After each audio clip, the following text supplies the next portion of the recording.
नमस्कार, मैं हूं कवलजीत सिंह और आप देख रहे हैं के न्यूज। आगे बढ़ने से पहले नजर सुर्खियों पर।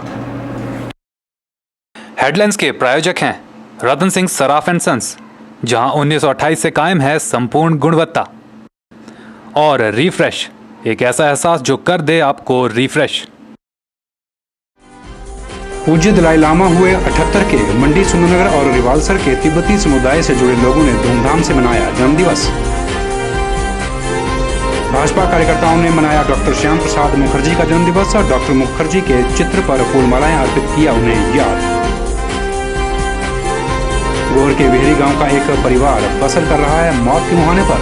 400 केवी लाइन से खतरा, मुख्यमंत्री से की मदद की गुहार।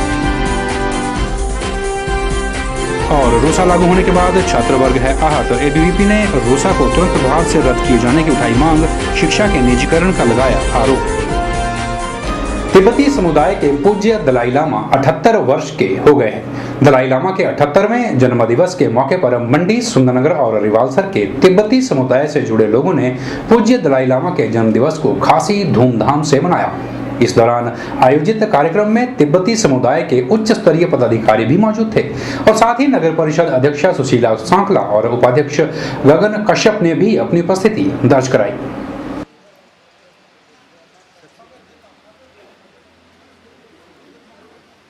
आज हमारा जो 14 दलाई लामा का जन्म का दिन है। इस साल उसका उम्र हो चुका है 78। इसलिए हम लोग जो उसका फॉलोअर्स है सब उसी मना जाता है। सिर्फ यहाँ का नहीं है, जहाँ जहाँ हमारा जो देश लोग रहता है, आज का दिन सब खूब मना रहा है जी। परम पूज्य दलाई लामा जी, उनकी जो 78 वर्ष के जो उनकी अभी आयु है, उनके जन्मदिन के अवसर पर हम सुंदरनगर मंडी के तिब्बती समुदाय के लोग उनके जन्मदिन दिवस पर हम धूमधाम से मना रहे हैं। और इस जन्म दिवस के अवसर पर हमारे चीफ गेस्ट DK मोनेस्ट्री के अंगटुल रुम्बुचे हैं और उनके साथ टुलकु रुम्बुचे और हमारे तिब्बती समुदाय के लोग और डॉक्टर साहब, वो सभी ने धूमधाम से मनाया। शनिवार को भाजपा कार्यकर्ताओं ने भाजपा मंडल कार्यालय में डॉक्टर श्याम प्रसाद मुखर्जी के जन्मदिवस पर उनके छायाचित्र पर पुष्प अर्पित कर उन्हें श्रद्धांजलि दी। कार्यक्रम की अध्यक्षता सोलन मंडल के अध्यक्ष लोकेश्वर शर्मा ने की।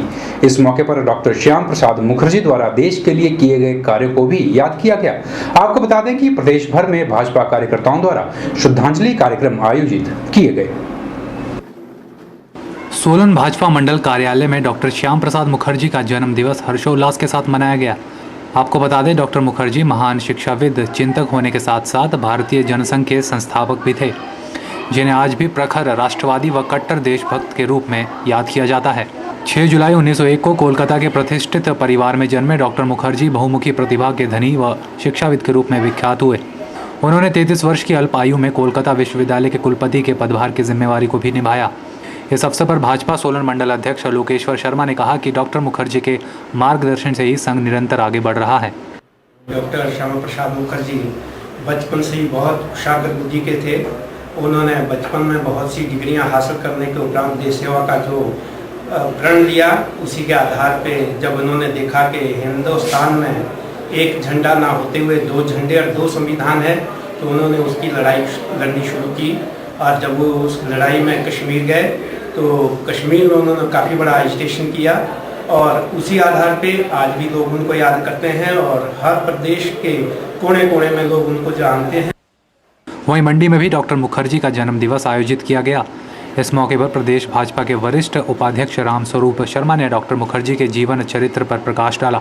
रामस्वरूप शर्मा ने कहा कि भारतीय इतिहास में डॉक्टर मुखर्जी एक कर्मठ, जुझारू व्यक्तित्व वाले ऐसे इंसान रहे हैं जो अपनी मृत्यु के इतने वर्ष बाद भी अनेक भारतवासियों के आदर्श और पथ प्रदर्शक हैं।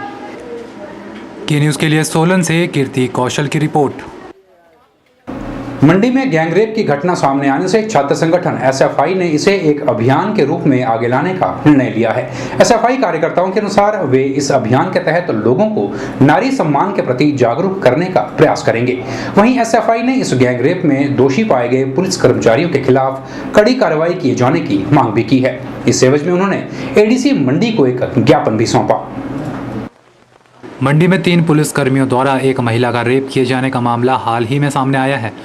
इस घटना से न सिर्फ मंडी शर्मसार हुई है, बल्कि इस घटना ने खाकी पर भी सवालिया निशान लगा दिए हैं। वहीं छात्र वर्ग में भी इस घटना को लेकर खासा रोष देखने को मिल रहा है। छात्रों का मानना है कि यदि रक्षक ही भक्षक बन जाएंगे तो समाज की परिभाषा बदलने में देर नहीं लगेगी। छात्र संगठन एसएफआई ने जिला प्रशासन को एक ज्ञापन सौंपा है। इसमें उन्होंने दोषियों के खिलाफ कड़ी कार्यवाही की मांग की है।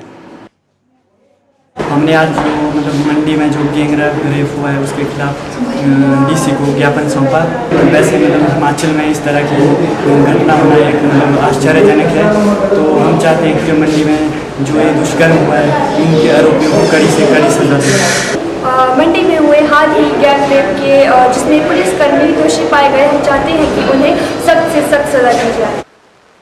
जिला प्रशासन को सौंपे गए ज्ञापन के चलते एडीसी मंडी ने भी छात्रों को इस केस में कोई ढील न बरते जाने का विश्वास दिलाया है।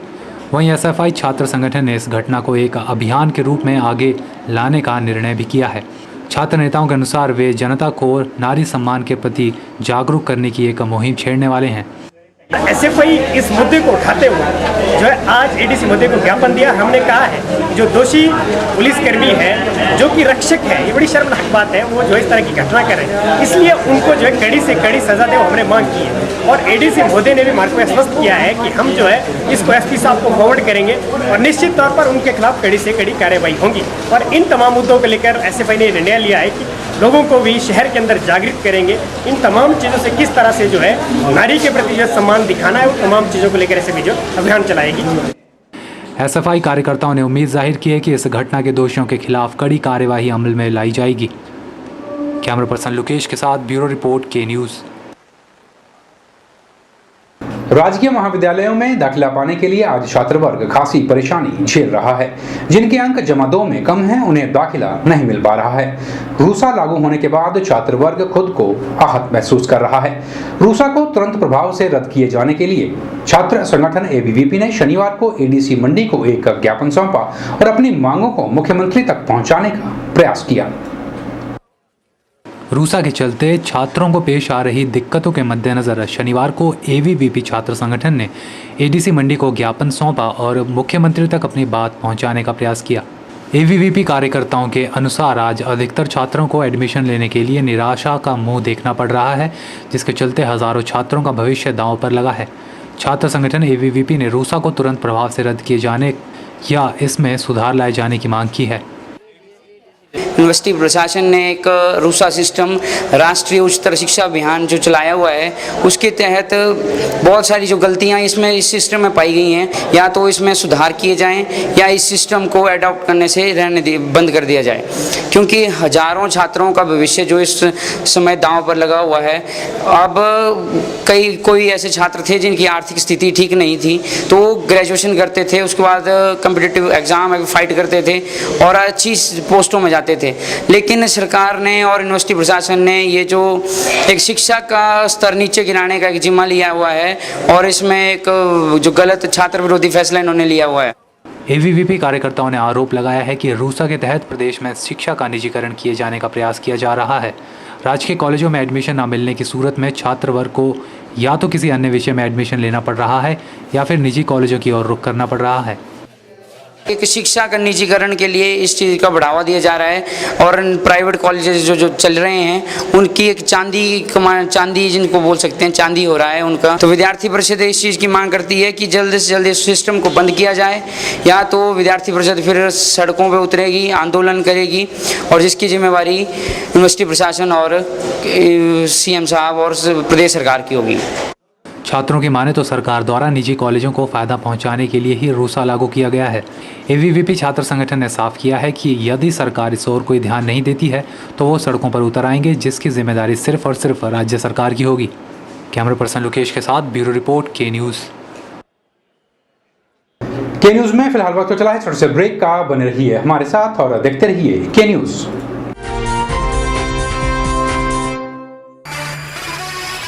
1928 से आपकी सेवा में रतन सिंह सर्राफ एंड सन्स, आभूषणों के निर्माता व विक्रेता। यहाँ पर आपको मिलते हैं खुद द्वारा तैयार किए गए संपूर्ण गुणवत्ता वाले आभूषण। रतन रतन सिंह सर्राफ में पूरी विश्वसनीयता के साथ बनाए जाते हैं स्थानीय व हिमाचली आभूषण। साथ ही यहाँ ब्रांडेड ज्वेलरी भी उपलब्ध है, जैसे अस्मी डायमंड, दिया डायमंड और रिवाज गोल्ड। अस्मी डायमंड पर पाइए 20% तक की छूट। आभूषणों से संबंधित अधिक जानकारी और बेहतर खरीदारी के लिए आज ही संपर्क करें। रतन सिंह सर्राफ एंड सन्स, मोती बाजार, मंडी, हिमाचल प्रदेश।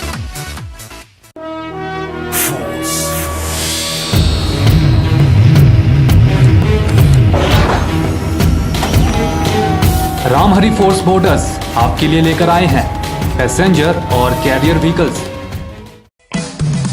पैसेंजर व्हीकल्स में यहां आपको मिलेंगे Trax Gama, Trax Cruiser, Traveller luxury, Traveller ambulance और 38 seater Traveller school bus. Goods carrier vehicles में यहां उपलब्ध हैं Trump 40, Trax cargo king, Traveller Shaktiman और ट्रैवलर डिलीवरी वैन। यहाँ व्हीकल मेंटेनेंस की सुविधा भी उपलब्ध है। साथ ही आप कंपनी द्वारा निर्मित विश्वसनीय स्पेयर पार्ट्स की खरीद भी कर सकते हैं। अधिक जानकारी के लिए संपर्क करें Ramhari Force, authorised dealers in Force Motor Limited, Gutkar, Mandi. The new force for a new India. Seraj के अंतर्गत आने वाले गांव जुगांद गमरोला की जनता के साथ स्वास्थ्य सुविधाओं के नाम पर मजाक किया जा रहा है। आपको बता दें कि जुगांद में उप स्वास्थ्य केंद्र तो खुला है, लेकिन स्वास्थ्य केंद्र में स्वास्थ्य कार्यकर्ता उपलब्ध न होने के चलते स्थानीय लोगों को प्राथमिक उपचार तक के लिए वंचित होना पड़ रहा है, जिसके चलते ग्रामीणों का एक प्रतिनिधि दल किसान सभा अध्यक्ष जगजीत ठाकुर की अगुवाई में खंड चिकित्सा अधिकारी से भी मिला। सराज के अंतर्गत आने वाले गांव जुगांद धमरोला के लोग इन दिनों स्वास्थ्य सुविधाओं के नाम पर मिल रहे धोखे का शिकार हो रहे हैं। स्थानीय लोगों की माने तो इस क्षेत्र में उप स्वास्थ्य केंद्र तो खोल दिया गया है, लेकिन स्वास्थ्य कार्यकर्ताओं के अभाव में लोगों को खासी परेशानियों का सामना करना पड़ रहा है। लोगों का कहना है कि उनके गाँव में चिकित्सा सुविधा का पूरी तरह से अभाव है। उन्हें गर्भवती महिलाओं और बच्चों को टीके लगाने के लिए भी 4 से 5 घंटे की पैदल यात्रा करनी पड़ती है, जो कि खुद एक जोखिम भरा काम है। भौगोलिक दृष्टि से भी यह क्षेत्र अति दुर्गम और जोखिम भरा क्षेत्र है। अगर महिलाएं ये खतरा ना उठाएं तो महिलाओं को और बच्चों को टीकों से वंचित रहना पड़ता है। जब जुगांद में से स्वास्थ्य केंद्र खोला है तो वहाँ पर टीका लगाया जाए। और सबसे बड़ी समस्या तो ये है कि अगर कोई किसी को रात को पेट में दर्द हो गई तो फिर बहुत बड़ी परेशानी होती है। जैसे कि ले जाना मतलब 4-5 किलोमीटर पैदल चलना पड़ता है। तो जैसे कि अगर होगा तो वहाँ पर डॉक्टर होगा तो वहाँ पर जल्दी जाएंगे तो दवाई तो मिलेगी कम से कम, ले जा सके उस मरीज को। ऐसे 2.5-3 घंटे उठाने के लिए लगते हैं, तो फिर बाद में रोड ले आएँ जहाँ की मंडी इधर उधर जंजारी तक भेज सकते हैं, तो थोड़ा जैसा इलाज वहाँ भी हो जाए, तो कर्मचारी वहाँ ही रह जाए तो कुछ न कुछ कोई न कोई चीज़ दवाई सुई कोई न कोई सुविधा मिलेगी। उधर खंड चिकित्सा अधिकारी का कहना है कि जुगांद स्थित उप स्वास्थ्य केंद्र भवन की दशा बहुत खराब है, जिसके चलते यहां स्टाफ कार्य नहीं कर पा रहा है।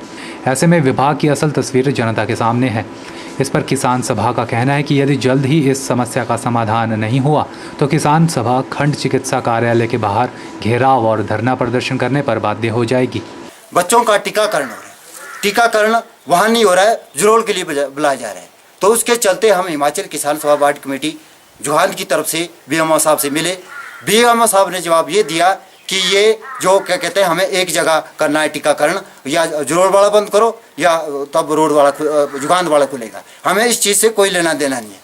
सरकार ने जो स्वास्थ्य सुविधाएं घर द्वार पर पहुंचाई है वहाँ पर सुविधा मिलनी चाहिए। अगर वहाँ पर टीकाकरण नहीं होता है तो हम किसान सभा के माध्यम से वीडियो का विकास क्या कहते हैं आपका बीएमओ साहब का घेराव करेंगे। और हम चाहते हैं कि जल्द से जल्द वहाँ पर लेकिन लोग दूसरे इस स्टेशन के लिए नहीं आएंगे। जाहिर सी बात है, जुगांद इलाका वासियों के लिए दी जा रही उप स्वास्थ्य केंद्र की सुविधा ने आज स्वास्थ्य सुविधाओं की पोल खोल दी है। यहाँ उप स्वास्थ्य केंद्र भवन होने के बावजूद भी सेवा नहीं मिल पा रही है, जो निसंदेह एक चिंता का विषय है। के न्यूज़ के लिए सराज से KR कौशल की रिपोर्ट।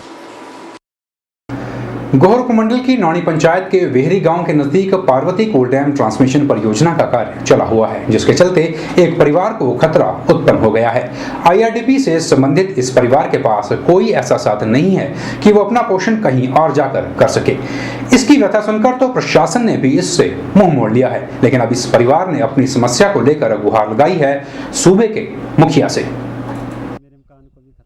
ये शख्स हैं गोहर उपमंडल के वेहरी गांव का बेलीराम, जो अपनी पत्नी और 2 छोटे छोटे बच्चों के साथ अपना जीवन बसर कर रहा है और कृषि का काम कर रहे अपने परिवार का पेट पाल रहा है। आपको बता दें, वेहरी गांव के नज़दीक पार्वती कोल डैम ट्रांसमिशन परियोजना का कार्य चला हुआ है, जिसके चलते 400 केवी की यह लाइन बेलीराम के घर से मात्र 10 मीटर की दूरी से होकर गुजर रही है। वहीं यदि विद्युत सुरक्षा नियमों की बात करें तो इस लाइन के 23 मीटर के दायरे में कोई मकान या पेड़ नहीं होना चाहिए। अब आप खुद ही देख लीजिए कि 400 किलोवाट लाइन के मात्र 10 मीटर के दूरी पर अपना जीवन बसर कर रहा यह परिवार कैसे खतरे के साए में है। बेलीराम की माने तो वह इस समस्या से कई बार प्रशासन को अवगत करवा चुका है, लेकिन अभी तक उसे कोई राहत नहीं मिल पाई है। मेरे मकान को भी खतरा है और मैंने बड़ी मुश्किल से मकान बनाया है।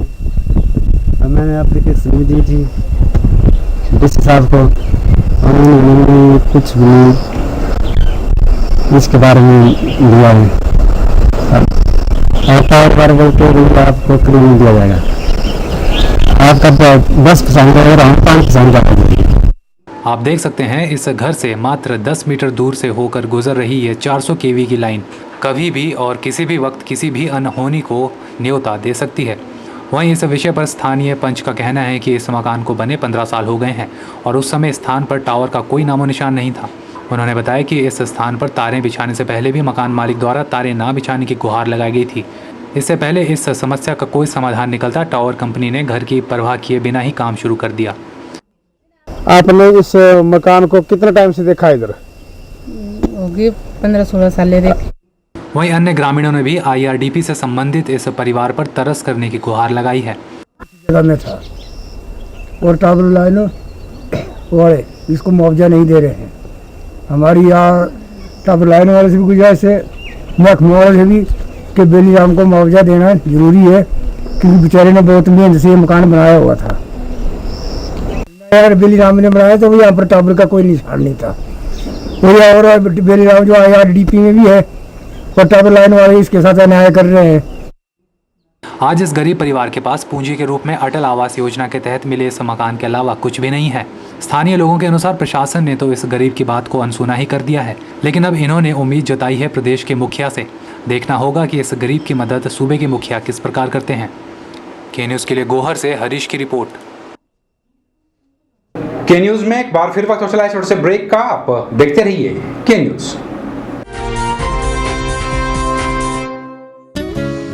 ताजे फल, रसीले फल, मीठे फल, देसी फल और विदेशी फल, इन फ्रूट्स को देखकर ही मुंह में पानी आ जाए। अगर पानी आ गया तो फिर इनका स्वाद भी चख लीजिए। बात चाहे देसी फलों की हो या फिर विदेशी फलों की, अब आपको कहीं जाने की जरूरत नहीं, क्योंकि मंडी शहर में खुल चुकी है फ्रूट्स गैलरी, जहां आपको ताजे, रसीले, देसी और विदेशी फल बाजार से सस्ते दामों पर मिलेंगे। फलों की खरीदारी के लिए आज ही पहुंचे अरोड़ा फ्रूट गैलरी, नजदीक Gandhi Chowk, Mandi, Himachal Pradesh. Mobile 9418080906। Vijay group of institute, leading college in Himachal Pradesh for quality education and other activities, affiliated to HP University Shimla and approved by HP Government and NCTE. First B.Ed college in Himachal Pradesh, accredited by NAC. Admission registration open for program B.Ed 200 seats, BBA 50 seats, BCA 60 seats and PGDCA 60 seats.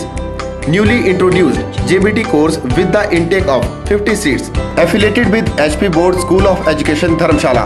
Facilities: highly qualified and experienced faculty. Seminar, conference and multi-purpose hall. Language, science, physical science, ET and social science lab. Computer lab with the 24/7 internet facility. Separate hostel facility for boys and girls. For detail, contact Principal Vijay Group of Institute, NH21, opposite ESIC Medical College, near Chowk, District Mandi, Himachal Pradesh.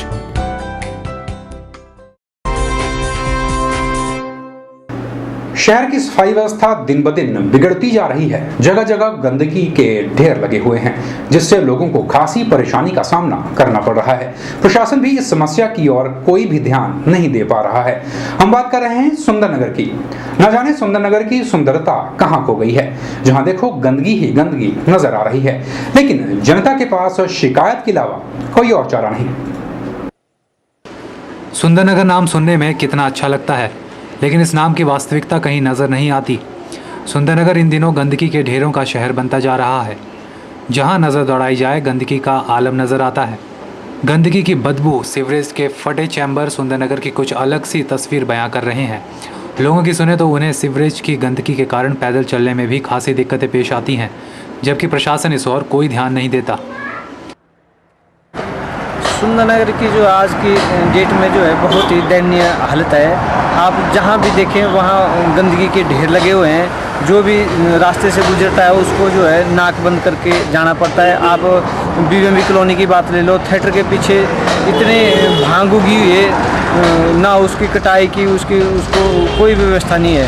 और उसके साथ ही एक लगता नाला है, नाले में इतनी गंदगी है और सीवरेज की पाइपें फूटी हुई है और वहाँ से लोग आने जाने में बड़ी दिक्कत हो रही है। और मुझे तो कहीं भी प्रदूषण बोर्ड वाले भी ये भी दिखाई नहीं दे रहे हैं, वो पता नहीं कहीं गहरी नींद सोए हुए हैं। सीवरेज लाइन सर आप जगह जगह देखो तो फटी पड़ी हुई है वो, और हर कहीं उसकी लीकेज हो रही है। वहाँ पे आप देखोगे मक्खियाँ मच्छर वहाँ पे फैलते जा रहे हैं, तो इसका भी सरकार को जल्द से जल्द उपाय करने चाहिए। बेशक शहर की सफाई व्यवस्था को कायम रखना नगर परिषद का काम है, लेकिन सुंदरनगर में परिषद के इक्का दुक्का कर्मचारी ही नजर आते हैं। ऐसे में दिन ब दिन फैल रही गंदगी के चलते लोगों को बीमारी फैलने का डर भी सताने लगा है। सुंदरनगर और आसपास के जो भी क्षेत्र हैं, कॉलोनी है, सुंदरनगर है, यहाँ पे जो भी सफाई की व्यवस्था बहुत ख़राब हो गई है। इसका एकमात्र मुझे कारण नज़र आता है कि जो सफाई कर्मचारी हैं उनकी तादाद में भारी कमी आई है। अगर सरकार सफाई कर्मचारियों की तैनाती करती है तो जो गंदगी का जो आलम शहर भर में फैला हुआ है ये कम हो सकता है। बीएमबी का एक सीवरेज है, वो गंदे नाले में जो है वो फट चुका है और यहाँ पर जो है उससे बहुत गंदगी फैल चुकी है। उससे जो है महामारी फैलने का खतरा है और इसकी ओर कोई गौर नहीं किया जा रहा है। कई दिनों से ऐसा ही पड़ा हुआ है। अब सुंदरनगर की जनता के पास सिवाय शिकायत करने के कोई और रास्ता नहीं बचा है। जनता ने पुरजोर गुहार लगाई है कि गंदगी की इस समस्या को तुरंत प्रभाव से हल किया जाए। अब देखना होगा कि कर्मचारियों की कमी का रोना रो रही सुंदरनगर परिषद इस चुनौती को किस तरह हल करती है। ब्यूरो रिपोर्ट, के न्यूज़, सुंदरनगर। शिमला के मुख्य गुरुद्वारा में युवाओं को सिख इतिहास, गुरबाणी और अपनी सांस्कृतिक विरासत से रूबरू करवाने के उद्देश्य से एक प्रशिक्षण शिविर का आयोजन किया जा रहा है। 3 दिन तक चलने वाले इस शिविर में लगभग 500 युवा भाग ले रहे हैं। शिविर के दौरान विभिन्न विश्वविद्यालयों से आए सिख पंथ के विद्वान और बुद्धिजीवी भी इस शिविर में अपनी उपस्थिति दर्ज करा रहे हैं। शिमला के गुरुद्वार श्री गुरु सिंह सभा में गुरुद्वारा प्रबंधन कमेटी और सिख स्टूडेंट फेडरेशन के सहयोग से 3 दिन का गुरु मंत्र प्रशिक्षण शिविर लगाया गया है। यह शिविर 5 जुलाई से 7 जुलाई तक जारी है। शिविर में युवाओं को सिख सिद्धांतों और अपनी सांस्कृतिक विरासत के बारे में जानकारी दी जा रही है। इस दौरान प्रदेश के साथ साथ पड़ोसी राज्यों से आए लगभग 500 छात्र छात्राएँ भाग ले रहे हैं। शिविर में सिख पंथ के विद्वान छात्र छात्राओं को सिख विरासत से रूबरू करवा रहे हैं। ਸ਼੍ਰੋਮਣੀ ਗੁਰਦੁਆਰਾ ਪ੍ਰਬੰਧਕ ਕਮੇਟੀ ਦੇ ਪ੍ਰਧਾਨ ਸਾਹਿਬ ਸਰਦਾਰ ਅਵਤਾਰ ਸਿੰਘ ਜੀ ਮੱਕੜ ਤੋਂ ਇਲਾਵਾ ਮਹਾਨ ਕੀਰਤਨੀ ਹਰਮੰਦਰ ਸਾਹਿਬ ਦੇ ਅਤੇ ਕਥਾਵਾਚਕ ਗਿਆਨੀ ਪਿੰਦਰਪਾਲ ਸਿੰਘ ਜੀ ਸਮੇਤ ਵਿਦਵਾਨ ਯੂਨੀਵਰਸਿਟੀ ਦੇ ਪ੍ਰੋਫੈਸਰ ਲੈਕਚਰਰ ਜਿਹੜੇ ਨੇ ਉਹ ਇਸ ਕੈਂਪ ਦੇ ਵਿੱਚ ਭਾਗ ਲੈ ਰਹੇ ਨੇ। वहीं श्री गुरु सिंह सभा गुरुद्वारा कमेटी के अध्यक्ष जसविंदर सिंह ने बताया कि इस शिविर में 5 तख्तों के जत्थेदार लगभग 500 बच्चों को सिख पंथ की परंपराओं से रूबरू करवा रहे हैं। कैंप जो सवेरे 4:30 बजे तो शुरू रमता हो जाएगी तो लेके रात 11 बजे तक एक पूरा प्रोग्राम चलेगा। आपको बता दें, गुरु सिंह सभा गुरुद्वारा शिमला में जारी यह प्रशिक्षण शिविर सुबह 4:30 से रात 11 बजे तक जारी रहता है। ब्यूरो रिपोर्ट, के न्यूज़, शिमला। के न्यूज़ में खबरों का सिलसिला यूं ही जारी रहेगा। आप बने रहिए के न्यूज़ के साथ।